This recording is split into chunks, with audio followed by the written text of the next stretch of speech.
Okay, everybody. Tonight we are gathered.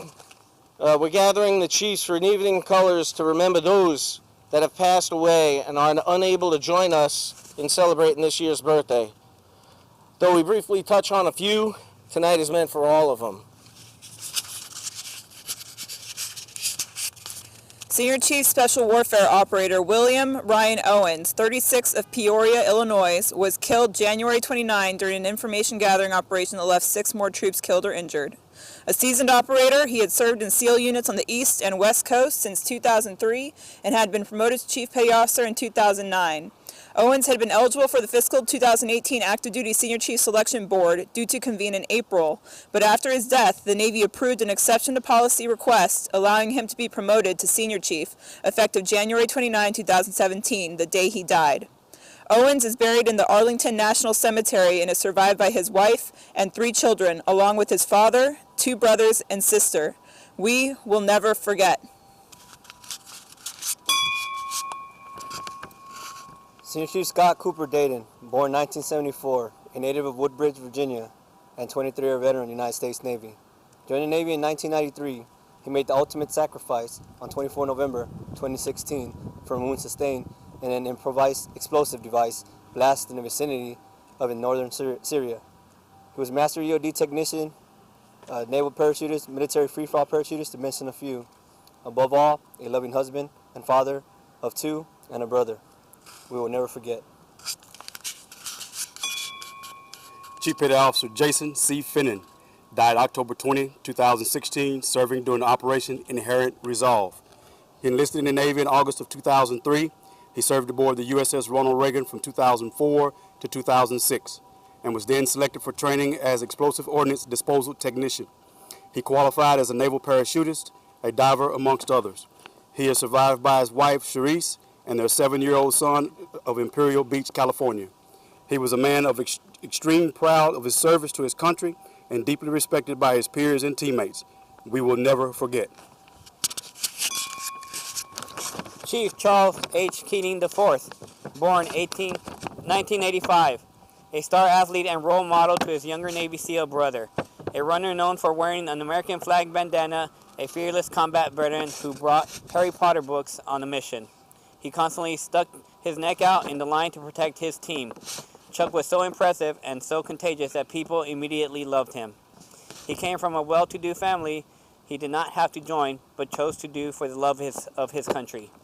On May 3, 2016, Charles' team was part of the force sent to rescue a team of military advisors that came under fire and attacked by ISIS fighters in Iraq. All of the advisors were rescued, but Charles sustained terminal wounds and died that day. We will never forget. Deborah Ann Brooks, born 1963 from Waterbury, Connecticut. She joined the Navy as a data processor back in '81, completing 30 years of service. She retired to Graham, Washington with her husband Tony, also a career chief. She was a role model and an inspiration for all. Her spirit impacted many, including myself. She helped me to become a better person and a better chief. Deb lost her battle with cancer on January 7th, 2017. We will never forget. Carl Clark, born 1916, served as a steward first class aboard the USS Aaron Ward when kamikazes attacked it near Okinawa in May 3, 1945. 6 kamikazes hit the destroyer, with the blast from one plane so powerful it blew Clark across the ship. Though he suffered a broken collarbone in the attack, he was credited with saving the lives of several men by dragging them to safety. He also put out a fire in the ammunition locker that would have cracked the vessel in half. He stayed in the Navy stayed into 1958 after achieving the rank of chief. Our brother, who sacrificed so much without reward, did it because he believed in America. So we will carry on today. He has passed away on March 16, 2017. We will never forget.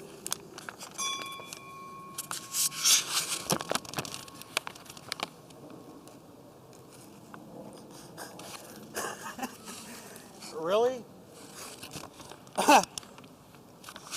The second intelligence specialist Master Chief of the Navy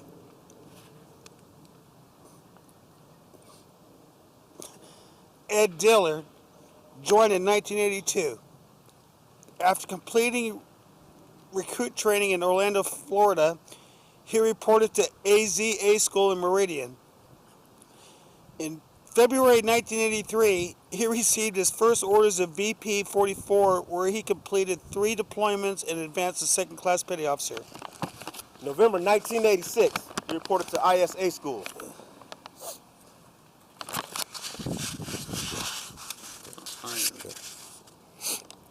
In February, he received his first set of orders as an IS to COMNAV 4 Japan, assigned to the intelligence director as LPO and watch floor supervisor. In 1989, he reported aboard USS Abraham Lincoln, CVN 72, where he assigned as subplot work center supervisor. He was selected for first-class petty officer during this tour. In 1995, he reported to Naval Special Warfare Development Group, DAVNET. He was assigned to LPO for the Intelligence Directorate and was advanced to Chief Petty Officer. 1996. In 1998, he reported aboard USS Ramage, where he was assigned as Ship's Intelligence Officer in Dejuan 26 SIO, where he was accepted for SEAL orders for SEAL Team 4, Little Creek, Amphibious Air Base in Norfolk. He completed 2 successful deployments during his tour at Southcom. In 2002, January, he reported to DNI OpNav support as a technical advisor for OpIntel and Naval Special Warfare NECs, and served as a senior enlisted advisor on the Director of Naval Intelligence Staff and senior technical advisor for the specialist training. In 2006, he reported to the Center of Naval Intelligence as a technical advisor for intelligence specialist training. In July 2008, he reported to ComNav San Manama, Bahrain, as the N2 LCPO and Maritime Operations Senior Enlisted Advisor. He reported to U.S. Fleet Forces Command in February 2002 as an Intel Manpower Global Force Manager and Fleet Intel Specialist. In 2012, he retired honorably with 30 years of service to his country. His military decorations include 3 Defense Meritorious Medals, Joint Commendation Medal, Navy Commendation Medal, 3 Gold Stars, Joint Service Unit Commendation Medal, Navy Achievement Medal. But you know what? More importantly to me,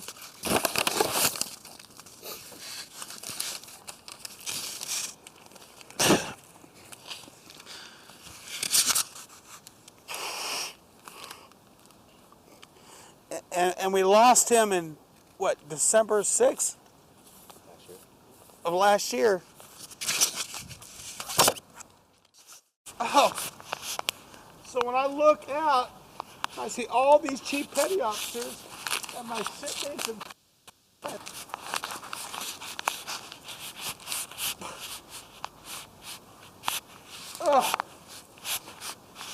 I truly miss that man, and he really was the anchor for me, right? So when I made chief in 2002, like half these chiefs out here right now, where were you at in 2002?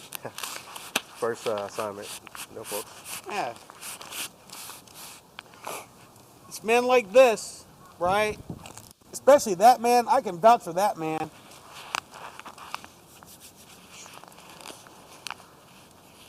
Sorry if I got emotional about it, but number 2 African American, make intelligence specialist master chief. It's real talk. I miss him.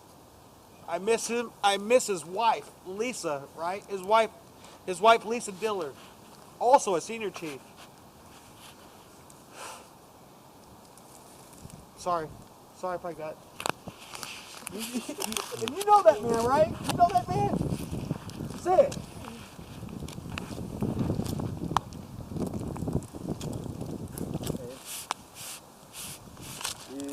Eternal Father, strong to save, whose arms have found the restless wave, who feeds the mighty ocean deep, its own appointed limits keep. Oh, hear us when we cry to thee, for those in peril on